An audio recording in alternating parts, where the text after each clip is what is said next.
Hello hello जी तव्हांजी शादी थियल आहे? न तव्हां केरु? तव्हांजी ज़ाल।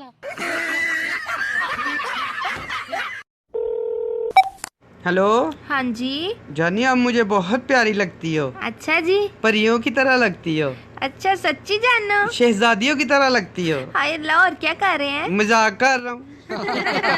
पप्पा मुझे ते गर्मी थी थे।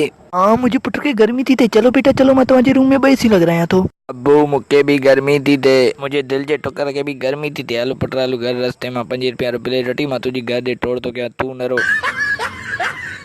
हलड़े छोरी तुंहिंजो टैम हुआ, तुंहिंजे पेर में छेर पई वॼंदी हुई।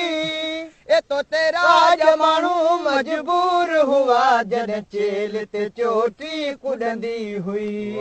हिकिड़े दफ़ो ईअं थियो, बरोच खे थियो कुकड़नि जो शौक़ु, त शहर वियो त 2 जोड़ी वठी आयो, त घर में रखी 2 महीना थी विया, आनो ई न पियो ॾिए, त बरोच परेशान चइबो आहे आगे वाह जोड़ो थी 2 महीने थी गए ना, अंडा ही कोन ॾींदी आहे कि चेक त करूं। जेॾी महिल चेक किथे त ॾुहो ई न रहनि। अदा ईद असल मां कोन कंदो, मुंहिंजी दिलि पर ईद बि आई आहे। ॿियो दुख मौला मूंखे कोन ॾिनो, मूंसां जानी कई दगदाई आहे। ॾिसो ईद जॾहिं बि न आयो, हू माण्हू वात पर आयो। सुबुह जो वॾो माण्हू पंधु वेंदो न, सुबुह जो वेंदो न बादशाह, ॾिसो कीअं था रोडनि ते पुछंदे छा साहब वाक पियो करे। ऐं मूं जहिड़ो ग़रीब पंधु वेंदो चवंदा मुले वटि भाड़ो कोन्हे।